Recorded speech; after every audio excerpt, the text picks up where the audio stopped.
ಆ ಅಂತಿಮ ಮುಕ್ತಿ ಅಥವಾ ಮೋಕ್ಷ ಸಿಕ್ಕ ಮೇಲೂ ಅಂದ್ರೆ ಸ್ವರ್ಗದಂತಹ ಆ ಅತ್ಯುನ್ನತ ಹಂತದಲ್ಲಿಯೂ ನಾವೆಲ್ಲರೂ ಸಮಾನರಲ್ಲ ಅಂತ ಯಾರಾದ್ರೂ ಹೇಳಿದ್ರೆ ನಂಬೋಕ್ಕಾಗತ್ತಾ? ಖಂಡಿತ ಇಲ್ಲ. ಅದು ನಂಬೋಕೆ ಸ್ವಲ್ಪ ಕಷ್ಟನೇ. ಹೌದು. ಅದೆಷ್ಟೋ ಜನ್ಮಗಳನ್ನ ದಾಟಿ ಆ ಎಲ್ಲಾ ಕಷ್ಟಗಳನ್ನ ಮೀರಿ ಅಂತಿಮವಾಗಿ ಜ್ಞಾನೋದಯ ಪಡೆದ ಮೇಲೂ ಅಲ್ಲಿಯೂ ಒಂದು ರೀತಿಯ ತಾರತಮ್ಯ ಅಥವಾ ಶ್ರೇಣೀಕೃತ ವ್ಯವಸ್ಥೆ ಇರುತ್ತೆ ಅಂದ್ರೆ ಆಶ್ಚರ್ಯ ಆಗತ್ತೆ ಅಲ್ವಾ? ನಿಜ. ಸಾಮಾನ್ಯವಾಗಿ ಜ್ಞಾನೋದಯ ಅಂದ್ರೆ ನಾವೆಲ್ಲರೂ ಆ ಬ್ರಹ್ಮಾಂಡದ ಜೊತೆ ಬೆರೆತು ಒಂದಾಗ್ಬಿಡ್ತೀವಿ, ನಮ್ಮೆಲ್ಲರ ನಡುವಿನ ವ್ಯತ್ಯಾಸಗಳು ಸಂಪೂರ್ಣವಾಗಿ ಅಳಿಸಿ ಹೋಗುತ್ತೆ ಅನ್ನೋ ಜನಪ್ರಿಯ ನಂಬಿಕೆ ಇದೆ. ಆದ್ರೆ ಆ ನಂಬಿಕೆಯನ್ನೇ ಇದು ಬುಡಮೇಲ್ ಮಾಡುತ್ತೆ. ಹೌದು. ನಾವು ಇಂದು ಬಿಡಿಸಿ ನೋಡ್ತಾ ಇರೋ ಸತ್ಯದ ನಕ್ಷೆ ಇಂತಹ ಅನೇಕ ಬೆರಗುಗೊಳಿಸುವ ವಿಚಾರಗಳನ್ನ ಒಳಗೊಂಡಿದೆ. ಖಂಡಿತ. ಆಧುನಿಕ ಯುಗದಲ್ಲಿ ಕೇವಲ ಮಾಹಿತಿಯನ್ನೇ ಜ್ಞಾನ ಅಂತ ನಾವೆಲ್ಲರೂ ಭ್ರಮಿಸ್ಬಿಟ್ಟಿದೀವಿ. ಆದ್ರೆ ಅಧ್ಯಾತ್ಮ ಜ್ಞಾನದ ನಿಜವಾದ ಆಳ ಎಲ್ಲಿದೆ ಅಂತ ಹುಡುಕಿದ್ರೆ ಒಂದು ಅದ್ಭುತವಾದ ಅಧ್ಯಯನ ಸಾಮಗ್ರಿ ಇಂದು ನಮ್ಮ ಮುಂದಿದೆ. ಅದೇ ಶ್ರೀ ವಿಜಯೇಂದ್ರ ರಾಮನಾಥ ಭಟ್ಟರು ಡಿಜಿಟಲ್ ರೂಪದಲ್ಲಿ ಲೋಕಾರ್ಪಣೆ ಮಾಡಿರುವ ನವಪ್ರಮೇಯ ರತ್ನಮಾಲಾ, ಅಧ್ಯಾತ್ಮಜ್ಞಾನ ದೀಪ್ತಿ ಮತ್ತು ಅಧ್ಯಾತ್ಮಜ್ಞಾನ ಸಾರಶ್ರೀಹರಿಹ ಪರಬ್ರಹ್ಮ ಎಂಬ ಬರಹಗಳು. ಇವತ್ತು ನಮ್ಮ ಈ ಆಳವಾದ ವಿಶ್ಲೇಷಣೆಯಲ್ಲಿ ಈ 24 ತತ್ವಗಳಿಂದಾದ ಬ್ರಹ್ಮಾಂಡದ ರಹಸ್ಯವನ್ನ ಬಿಡಿಸಿ ನೋಡೋಣ. ಇಲ್ಲಿ ಅತ್ಯಂತ ಆಕರ್ಷಕವಾದ ಸಂಗತಿ ಏನಂದ್ರೆ, ಈ ಜ್ಞಾನ ಹೇಗೆ ಒಂದು ತಲೆಮಾರಿನಿಂದ ಇನ್ನೊಂದು ತಲೆಮಾರಿಗೆ ಹರಿಯತ್ತೆ ಅನ್ನೋದು. ನೋಡಿ, ಶತಮಾನಗಳ ಹಿಂದೆ ಕೇವಲ ತಾಳೆಗರಿಗಳಲ್ಲಿ, ಸಂಸ್ಕೃತದ ಕ್ಲಿಷ್ಟಕರವಾದ ಶ್ಲೋಕಗಳಲ್ಲಿ ಅಡಗಿದ್ದ ಆ ದಾರ್ಶನಿಕ ಸತ್ಯಗಳನ್ನ ಇಂದಿನ ಡಿಜಿಟಲ್ ತಂತ್ರಜ್ಞಾನದ ಮೂಲಕ ಶ್ರೀ ವಿಜಯೇಂದ್ರ ರಾಮನಾಥ ಭಟ್ಟರು ಸಾಮಾನ್ಯರಿಗೂ ತಲುಪುವಂತೆ ಮಾಡಿದ್ದಾರೆ. ಇದು ಬಹಳ ದೊಡ್ಡ ಕೆಲಸ. ಕೇಳಿಕೊಳ್ಳುವ ಕಠಿಣ ಪ್ರಶ್ನೆಗಳಿಗೆ ತಾರ್ಕಿಕ ಉತ್ತರ ಕೊಡುವ ಪ್ರಯತ್ನ ಇದು. ಇದು ಕೇವಲ ಧಾರ್ಮಿಕ ಪಠ್ಯವಲ್ಲ, ಬದಲಾಗಿ ಒಂದು ದಾರ್ಶನಿಕ ನಕ್ಷೆ. ಆದ್ರೆ ಆ ದಾರ್ಶನಿಕ ನಕ್ಷೆಯನ್ನ ಓದುವುದು ಅಷ್ಟು ಸುಲಭದ ಮಾತಲ್ಲ ಅಲ್ವಾ? ಖಂಡಿತ ಸುಲಭವಲ್ಲ. ಯಾಕೆಂದ್ರೆ ದ್ವೈತ ಸಿದ್ಧಾಂತದ ಆಳಕ್ಕೆ ಇಳಿಬೇಕು ಅಂದ್ರೆ ನಾವು ಮಧ್ವಾಚಾರ್ಯರು ಬರೆದ ಬೃಹತ್ ಗ್ರಂಥಗಳ ಮೊರೆ ಹೋಗ್ಬೇಕಾಗತ್ತೆ. ಅವರು ಬರೆದ 37 ಗ್ರಂಥಗಳನ್ನ ಒಟ್ಟಾರೆಯಾಗಿ ಸರ್ವಮೂಲ ಅಂತ ಕರೀತಾರೆ. ಇದರಲ್ಲಿ ಬ್ರಹ್ಮಸೂತ್ರ ಭಾಷ್ಯ, ಗೀತಾ ಭಾಷ್ಯದಂತಹ 8 ದೈತ್ಯ ಗ್ರಂಥಗಳಿವೆ. ಸಾಮಾನ್ಯರಿಗೆ ಅದನ್ನ ಓದೋದು ಕಷ್ಟ. ಅದೇ ಇಂದಿನ ಧಾವಂತದ ಬದುಕಿನಲ್ಲಿ ಬೆಳಿಗ್ಗೆಯಿಂದ ಸಂಜೆವರೆಗೂ ಕೆಲಸದಲ್ಲಿ ಮುಳುಗಿರೋರಿಗೆ ಇಷ್ಟೆಲ್ಲ ಸಂಕೀರ್ಣವಾದ ಗ್ರಂಥಗಳನ್ನ ಕುಳಿತು ಓದಿ ಅರ್ಥೈಸ್ಕೊಳ್ಳೋಕೆ ಸಾಧ್ಯನಾ? ಇದು ಹೇಗಿದೆ ಅಂದ್ರ ಒಂದು ದೊಡ್ಡ ಲೈಬ್ರರಿಯಲ್ಲಿರೋ ಲಕ್ಷಾಂತರ ಪುಸ್ತಕಗಳನ್ನ ನೋಡಿ ಎಲ್ಲಿಂದ ಶುರು ಮಾಡಬೇಕು ಅಂತ ಗೊಂದಲಕ್ಕೆ ಒಳಗಾದ ಹಾಗೆ. ಸರಿಯಾದ ಹೋಲಿಕೆ. ಆದರೆ ಇಲ್ಲೇ ಒಂದು ಅದ್ಭುತ ನಡೆಯುತ್ತೆ. ಆ ಇಡೀ ಲೈಬ್ರರಿಯಲ್ಲಿರುವ ಪುಸ್ತಕಗಳ ಸಾರಾಂಶವನ್ನೆಲ್ಲ ಕೇವಲ ಒಂದು ಚಿಕ್ಕ ಪೆನ್ಡ್ರೈವ್ನಲ್ಲಿ ಹಾಕಿದ ಹಾಗೆ ಶ್ರೀ ವ್ಯಾಸತೀರ್ಥರು ಇಡೀ ಮಧ್ವ ಸಿದ್ಧಾಂತದ 9 ಪ್ರಧಾನ ತತ್ವಗಳನ್ನ ಕೇವಲ ಒಂದೇ ಒಂದು ಶ್ಲೋಕದಲ್ಲಿ ಪೋಣಿಸಿದ್ರು. ಅದೇ ಈ ನವಪ್ರಮೇಯ ರತ್ನಮಾಲಾ. ಓಹೋ, ನೀವು ನೀಡಿದ ಆ ಲೈಬ್ರರಿ ಮತ್ತು ಪೆನ್ಡ್ರೈವ್ ಹೋಲಿಕೆ ನಿಜಕ್ಕೂ ಬಹಳ ನಿಖರವಾಗಿದೆ. ಆ ಒಂದೇ ಶ್ಲೋಕ ದ್ವೈತ ಸಿದ್ಧಾಂತದ ರತ್ನಗಳ ಮಾಲೆ. ಆದರೆ ನಾವಿಲ್ಲಿ ಗಮನಿಸಬೇಕಾದದ್ದು, ಈ 9 ತತ್ವಗಳು ಕೇವಲ ಯಾವುದೋ ಒಂದು ಪಟ್ಟಿಯಲ್ಲ. ಅಂದ್ರೆ ಕೇವಲ ನೆನಪಿಟ್ಟುಕೊಳ್ಳೋಕೆ ಮಾಡಿದ ಪಟ್ಟಿಯಲ್ಲ ಅಂತನಾ? ಹೌದು. ಇವು ಇಡೀ ದಾರ್ಶನಿಕ ಚೌಕಟ್ಟನ್ನು ನಿರ್ಮಿಸುವ 9 ಮೂಲಾಧಾರ ಸ್ತಂಭಗಳು. ಅಧ್ಯಾತ್ಮದ ಅಧ್ಯಯನ ಮಾಡುವಾಗ ಈ 9 ಪ್ರಮೇಯಗಳನ್ನ ಪ್ರತಿಯೊಂದು ಕ್ಷಣವೂ ನೆನಪಿನಲ್ಲಿ ಇಟ್ಕೊಳ್ಳಲೇಬೇಕು ಅಂತ ಈ ಪಠ್ಯ ಹೇಳುತ್ತೆ. ಇವುಗಳನ್ನು ಮರೆತು ವೇದಾಂತದ ಚರ್ಚೆಗೆ ಇಳಿದರೆ ಕಾಡಿನಲ್ಲಿ ದಿಕ್ಸೂಚಿ ಇಲ್ಲದೆ ದಾರಿ ತಪ್ಪಿದ ಹಾಗೆ. ಹಾಗಾದ್ರೆ ಆ 9 ಪ್ರಮೇಯಗಳಲ್ಲಿ ಮೊದಲ 2 ತತ್ವಗಳ ಕಡೆ ಗಮನ ಹರಿಸೋಣ. ಮೊದಲನೆಯದು ಹರಿಹಿ ಪರತರಹ, ಅಂದ್ರೆ ಶ್ರೀಹರಿಯೇ ಸರ್ವೋತ್ತಮ.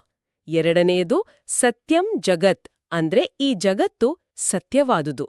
ಇಲ್ಲೇ ನೋಡಿ, ವಿಷಯ ನಿಜಕ್ಕೂ ಕುತೂಹಲಕಾರಿಯಾಗೋದು. ಹೇಗೆ?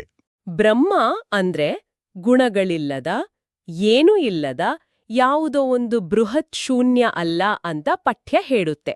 ಬದಲಾಗಿ ಅನಂತ ಗುಣ ಪರಿಪೂರ್ಣನಾದ ವಿಷ್ಣು ಅಥವಾ ನಾರಾಯಣನೇ ಪರಬ್ರಹ್ಮ. ಆದರೆ ಇಲ್ಲೇ ನನ್ನದೊಂದು ಬಲವಾದ ಪ್ರಶ್ನೆ ಇದೆ. ಕೇಳಿ. ಪರಮಾತ್ಮ ಅಷ್ಟು ಪರಿಪೂರ್ಣನಾಗಿದ್ರೆ ಮತ್ತು ಈ ಜಗತ್ತು ಅವನಿಂದಲೇ ಸೃಷ್ಟಿಯಾಗಿದ್ರೆ, ಹಿಂದಿನ ಕೆಲವರು ಈ ಜಗತ್ತನ್ನ ಕೇವಲ ಒಂದು ಭ್ರಮೆ ಅಥವಾ ಮಿಥ್ಯೆ ಅಂತ ಯಾಕೆ ಕರೆದ್ರು? ಆ ಪರಿಪೂರ್ಣನಿಂದ ಬಂದ ಈ ಜಗತ್ತು ಇಷ್ಟೊಂದು ಕಷ್ಟಗಳಿಂದ ಕೂಡಿದ್ರೆ ಇದು ಕೇವಲ ಒಂದು ಮಾಯೆ ಅಂತ ವಾದಿಸ್ತಾರಲ್ವಾ? ಹೌದು. ಇದು ಇಡೀ ಭಾರತೀಯ ತತ್ವಶಾಸ್ತ್ರದಲ್ಲಿಯೇ ಅತ್ಯಂತ ತೀವ್ರವಾದ ಚರ್ಚೆ. ದ್ವೈತ ಸಿದ್ಧಾಂತವು ಈ ಜಗತ್ತನ್ನ ಮಿಥ್ಯೆ ಎನ್ನುವುದನ್ನ ಸಂಪೂರ್ಣವಾಗಿ ವಿರೋಧಿಸುತ್ತೆ. ಇದನ್ನ ನಾವು ವಿಶಾಲ ದೃಷ್ಟಿಕೋನದಿಂದ ನೋಡಿದಾಗ ಜಗತ್ತನ್ನ ಮಿಥ್ಯೆ ಅನ್ನೋರ ವಾದ ಏನಂದ್ರೆ, ಪರಬ್ರಹ್ಮ ನಿರ್ಗುಣ, ಆತನಿಗೆ ಗುಣಗಳಿಲ್ಲ, ಆಕಾರವಿಲ್ಲ. ಹಾಗಾಗಿ ಆತನಿಂದ ಸೃಷ್ಟಿಯಾದ ಈ ಗುಣಗಳಿಂದ ಕೂಡಿದ ಜಗತ್ತು ಹೇಗೆ ವಾಸ್ತವ ಆಗಿರೋಕೆ ಸಾಧ್ಯ? ಆದ್ದರಿಂದ ಜಗತ್ತು ಭ್ರಮೆ ಅಂದ್ರು. ಆದರೆ ಮಧ್ವ ಸಿದ್ಧಾಂತ ಹೇಳುತ್ತೆ, ಪರಮಾತ್ಮನು ನಿರ್ಗುಣನಲ್ಲ, ಆತ ಅನಂತ ಸದ್ಗುಣಗಳ ಆಗರ. ಆತನೇ ಪರಮ ಸತ್ಯನಾಗಿರೋದ್ರಿಂದ ಆತನು ಸೃಷ್ಟಿಸಿದ ಈ ಜಗತ್ತು ಕೂಡ ಸತ್ಯವೇ ಆಗಿದೆ. ಅಂದ್ರೆ ಇದು ಸಗುಣ ಪ್ರಪಂಚ. ನಿಖರವಾಗಿ ಸಗುಣ ಪ್ರಪಂಚ. ನಾವು ಕಣ್ಣು ಮುಚ್ಚಿದ ತಕ್ಷಣ ಜಗತ್ತು ಕಣ್ಮರೆಯಾಗುವುದಿಲ್ಲ. ಇದು ಕೇವಲ ಇಂದ್ರಿಯ ಗೋಚರ ಭ್ರಮೆಯಲ್ಲ, ಇದು ಅಚ್ಚಳಿಯಾದ ಸತ್ಯ. ಓಹೋ, ಈಗ ಅರ್ಥವಾಯ್ತು. ಇದನ್ನ ಅರ್ಥ ಮಾಡ್ಕೊಳ್ಳೋದು ಬದುಕಿಗೆ ಬಹಳ ಮುಖ್ಯ. ಜಗತ್ತೇ ಭ್ರಮೆ ಅಂದ್ಕೊಂಡ್ರೆ ನಾವು ಮಾಡೋ ಕೆಲ್ಸ, ನೈತಿಕತೆ ಎಲ್ಲದಕ್ಕೂ ಅರ್ಥನೇ ಇರಲ್ಲ ಅಲ್ವಾ? ಹೌದು, ನೈತಿಕತೆಗೂ ಬೆಲೆ ಇರಲ್ಲ. ಸರಿ, ಜಗತ್ತು ಸತ್ಯ. ಹಾಗಾದ್ರೆ ಈ ಸೃಷ್ಟಿಯಲ್ಲಿ ನಮ್ಮ ಪಾತ್ರವೇನು?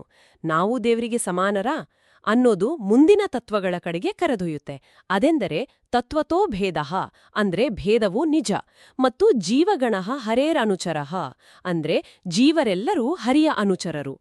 ಪಠ್ಯದ ಪ್ರಕಾರ ಜಗತ್ತಿನಲ್ಲಿ ಪಂಚಭೇದಗಳಿವೆ, ಅಂದ್ರೆ 5 ವ್ಯತ್ಯಾಸಗಳಿವೆ: ಜೀವ ಈಶ್ವರ, ಜೀವ ಜಡ ಈಶ್ವರ, ಜಡ ಮತ್ತು ಜೀವಜಡ. ಈ ಪಂಚಭೇದಗಳು ಬಹಳ ಮುಖ್ಯವಾದ ಪರಿಕಲ್ಪನೆ. ಇವು ಕೇವಲ ಮೇಲ್ನೋಟದ ಭ್ರಮೆಯಲ್ಲ, ನಿಜವಾದ ಸತ್ಯ. ಇದನ್ನ ಅರ್ಥ ಮಾಡ್ಕೊಳ್ಳಕ್ಕೆ ಒಂದು ಕಾಡಿನ ಉದಾಹರಣೆ ತಗೊಳ್ಳೋಣ. ಕಾಡಿನಲ್ಲಿರುವ ಪ್ರತಿ ಮರವೂ ಇನ್ನೊಂದು ಮರಕ್ಕಿಂತ ಬೇರೆ. ಇದು ಜೀವ ಭೇದ. ಈಗ ಮರ ಬೆಳೆಯಕ್ಕೆ ಮಣ್ಣು ಬೇಕು, ಮರಕ್ಕೂ ಮಣ್ಣಿಗೂ ವ್ಯತ್ಯಾಸವಿದೆ. ಅದು ಜೀವಜಡ ಭೇದ. ಹೌದು. ಮತ್ತು ಇಡೀ ಕಾಡಿಗೂ ಅದನ್ನ ನಿಯಂತ್ರಿಸುವ ಪ್ರಕೃತಿಗೂ, ಅಂದ್ರೆ ಭಗವಂತನಿಗೂ ವ್ಯತ್ಯಾಸವಿದೆ. ಯಾವುದೂ ಒಂದೇ ಅಲ್ಲ. ಖಂಡಿತ.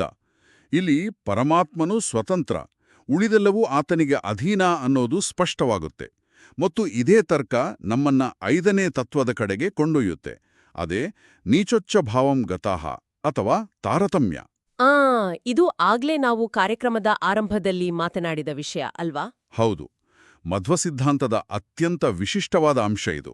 ಮುಕ್ತಿಯಲ್ಲೂ ಕೂಡ ಜೀವರ ನಡುವೆ ಅಸಮಾನತೆ ಅಥವಾ ತಾರತಮ್ಯ ಇರುತ್ತೆ. ಎಲ್ಲರೂ ಸಮಾನರಾಗುವುದಿಲ್ಲ. ಬ್ರಹ್ಮದೇವರಿಂದ ಹಿಡಿದು ಕೀಟದವರೆಗೆ ಎಲ್ಲರೂ ಹರಿಯ ಅನುಚರರೇ. ಇದರಲ್ಲಿ ವಾಯುದೇವರು ಜೀವರಲ್ಲಿ ಉತ್ತಮರು ಅಂತ ಮೂಲ ಹೇಳುತ್ತೆ. ಒಂದು ನಿಮಿಷ. ಮುಕ್ತಿಯಲ್ಲೂ ಅಸಮಾನತೆ ಇರುತ್ತೆ ಅಂದ್ರೆ ಅದು ಅಲ್ಲಿಯೂ ಅಸೂಯೆ, ಹೊಟ್ಟೆಕಿಚ್ಚುಗಳಿಗೆ ಕಾರಣ ಆಗಲ್ವಾ? ನಾವೆಲ್ಲ ಸಮಾನತೆಗಾಗಿ ಹೋರಾಡ್ತಿರ್ತೀವಿ. ಇದು ಒಂದು ಮುಖ್ಯವಾದ ಪ್ರಶ್ನೆಯನ್ನು ಹುಟ್ಟುಹಾಕುತ್ತೆ. ಹೌದು. ಆದ್ರೆ ಇಲ್ಲಿ ತಾರತಮ್ಯ ಅಂದ್ರೆ ಲೋಕದ ಭಾಷೆಯಲ್ಲಿರೋ ಅಸೂಯೆ ಅಲ್ಲ. ಪ್ರತಿಯೊಬ್ಬ ಜೀವಿಯೋ ತನ್ನದೇ ಆದ ವಿಶಿಷ್ಟ ಮಿತಿಯಲ್ಲಿ ಪೂರ್ಣ ಆನಂದವನ್ನು ಅನುಭವಿಸ್ತಾನೆ. ಉದಾಹರಣೆಗೆ, ಒಂದು ಸಣ್ಣ ಲೋಟ ಮತ್ತು ಒಂದು ದೊಡ್ಡ ಕೊಡ ಇದೆ ಅಂದ್ಕೊಳ್ಳಿ. ಎರಡನ್ನೂ ನೀರಿನಿಂದ ತುಂಬಿದಾಗ ಲೋಟ 100ಕ್ಕೆ 100 ತುಂಬಿದೆ, ಕೊಡವೂ ತುಂಬಿದೆ. ಸಣ್ಣ ಲೋಟಕ್ಕೆ ದೊಡ್ಡ ಕೊಡವನ್ನ ನೋಡಿ ಅಸೂಯೆ ಇರಲ್ಲ, ಯಾಕೆಂದ್ರೆ ಅದು ತನ್ನ ಮಿತಿಯಲ್ಲಿ ಪೂರ್ಣವಾಗಿದೆ.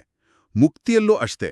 ಪ್ರತಿಯೊಬ್ಬರ ಸ್ವಭಾವ ಎಷ್ಟು ಅನನ್ಯವಾಗಿದೆ ಅನ್ನೋದನ್ನ ಇದು ತೋರಿಸುತ್ತೆ. ಅಲ್ಲಿ ಕೊರತೆಯಾಗಲಿ ದುಃಖವಾಗಲಿ ಇರಲ್ಲ.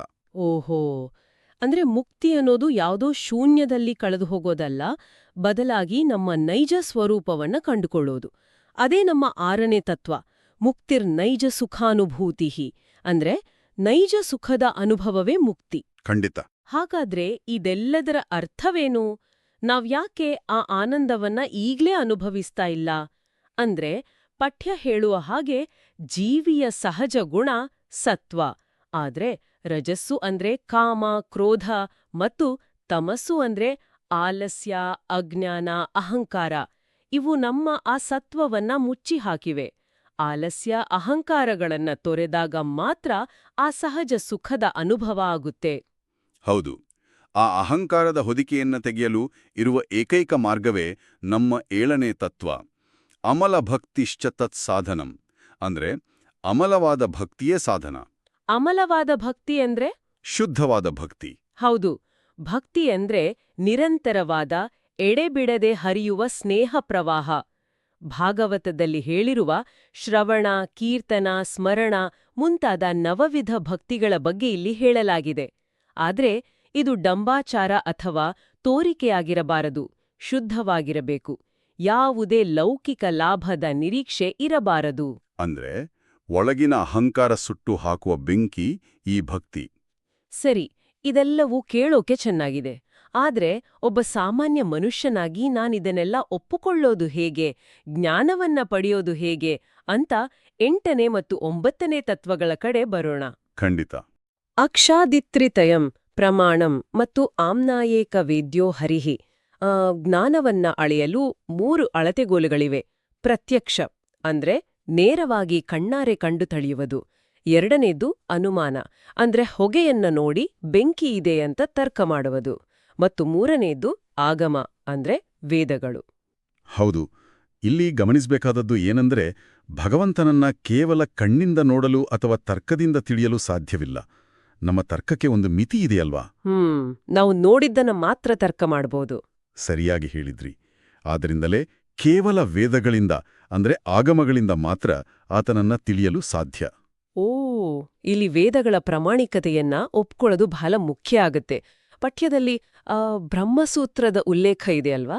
ಹೌದು, ಬ್ರಹ್ಮಸೂತ್ರದ ಅಥಾತೋ ಬ್ರಹ್ಮಜಿಜ್ಞಾಸ ಅನ್ನೋದರ ಆಳವಾದ ಅರ್ಥವನ್ನ ನಾವಿಲ್ಲಿ ನೋಡ್ಬೇಕು. ಅಥ ಎಂದ್ರೆ ಭಕ್ತಿ, ವೈರಾಗ್ಯಗಳನ್ನ ಪಡೆದ ನಂತರ. ಅತಃ ಅಂದ್ರೆ ಆದುದರಿಂದ ಅಂತ. ಈ ಆದುದರಿಂದ ಅನ್ನೋದಕ್ಕೆ 4 ಕಾರಣಗಳಿವೆಯಲ್ವಾ? ಹೌದು, 4 ಬಲವಾದ ಕಾರಣಗಳಿವೆ. 1, ಮೋಕ್ಷರೂಪದ ಪ್ರಯೋಜನವಿದೆ. 2, ಸಂಸಾರವು ಮಿಥ್ಯೆ ಅಲ್ಲ, ಸತ್ಯವಾಗಿದೆ. ಹಾಗಾಗಿ ಬಿಡುಗಡೆಗೆ ದೇವರ ಕೃಪೆ ಬೇಕೇ ಬೇಕು. 3, ವೇದವೇ ನಮಗೆ ಪ್ರಮಾಣವಾಗಿದೆ. ಮತ್ತು 4ನೇಯದು ವೇದವು ಅಪೌರುಷೇಯ ಅಂದ್ರೆ ಸಾಧಾರಣ ಮನುಷ್ಯನಿಂದ ರಚಿತವಾದದ್ದಲ್ಲ, ಅದರಲ್ಲಿ ದೋಷವಿಲ್ಲ, ಸ್ವತಃ ಪ್ರಮಾಣವಾಗಿದೆ ಅಂತ ಅಲ್ವಾ? ಖಂಡಿತ. ಈ ವೇದಗಳು ಸ್ಪಷ್ಟವಾಗಿ ಸಾರುತ್ತವೆ ಜನ್ಮಾದ್ಯಸ್ಯ ಯತಃ ಅಂದ್ರೆ ಜಗತ್ತಿನ ಸೃಷ್ಟಿ, ಸ್ಥಿತಿ, ಲಯಗಳಿಗೆ ಕಾರಣನಾದವನೇ ಬ್ರಹ್ಮ. ಓಹೋ, ಇದನ್ನೆಲ್ಲ ಕೇಳಿದಾಗ ನಿಜಕ್ಕೂ ಅದ್ಭುತ ಅನ್ಸುತ್ತೆ. ನವಪ್ರಮೇಯ ರತ್ನಮಾಲೆಯ ಈ 24 ತತ್ವಗಳು, ಪಂಚಭೇದಗಳು, 3 ಪ್ರಮಾಣಗಳು ಇವೆಲ್ಲವೂ ನಮ್ಮನ್ನ ನಾವು ಅರ್ಥ ಮಾಡಿಕೊಳ್ಳಲು ಇರುವ ಪ್ರಾಚೀನ ನಕ್ಷಗಳು.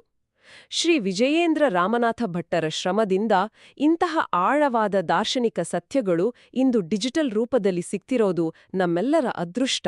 ಹೌದು, ಇದು ಕೇವಲ ಒಂದು ಧಾರ್ಮಿಕ ಪಠ್ಯವಲ್ಲ, ನಮ್ಮ ಅಸ್ತಿತ್ವದ ನೈಜ ಸುಖವನ್ನ ಕಂಡುಕೊಳ್ಳುವ ಮಾರ್ಗ. ಖಂಡಿತ.